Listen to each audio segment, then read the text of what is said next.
FAQs about Ageratina altissima. Ageratina altissima, commonly known as white snakeroot, is a fascinating plant that often raises questions among gardeners and plant enthusiasts. In this article, I'll address some of the most frequently asked questions about Ageratina altissima, sharing insights from my experiences and research. See more 315 species in genus Ageratina at monsteraholic.com.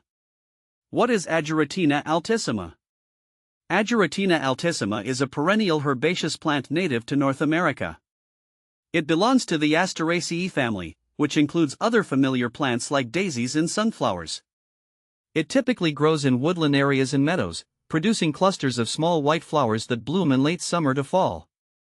Its foliage is attractive, with dark green, serrated leaves that can add texture to garden beds. Is Ageratina altissima a perennial?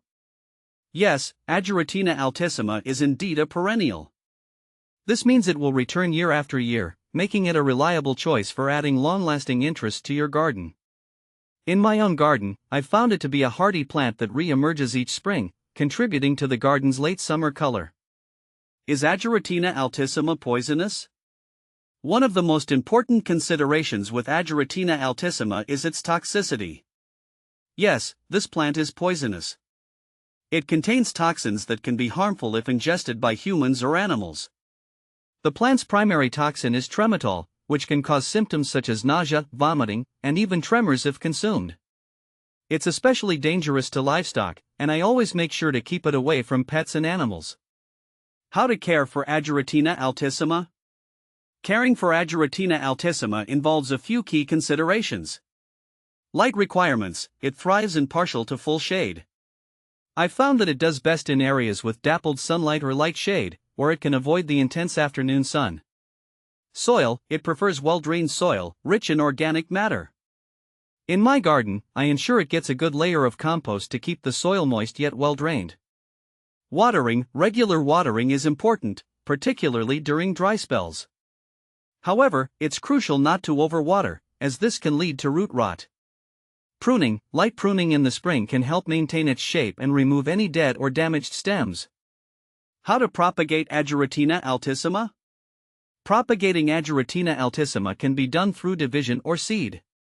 Division: in early spring or fall, you can divide the root clumps. Simply dig up the plant, separate the roots into smaller sections, and replant them. Seed: you can also start new plants from seeds. Sow them in early spring, either directly in the soil or indoors, and keep them moist until they germinate. What to plant with Ageratina altissima? Ageratina altissima pairs well with other shade-loving plants. Some good companions include hostas: their broad leaves complement the serrated leaves of Ageratina altissima.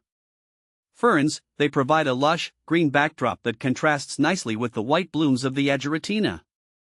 Astilbes: their feathery blooms add vertical interest and blend well with the plant's flower clusters. Can you grow Ageratina altissima indoors? While Ageratina altissima is primarily an outdoor plant, it can be grown indoors with the right conditions. It requires ample light, so a bright, indirect light spot is ideal. However, growing it indoors might limit its growth compared to an outdoor setting, and managing its size can be a challenge. Benefits of Ageratina altissima. Aside from its aesthetic appeal, Ageratina altissima has ecological benefits.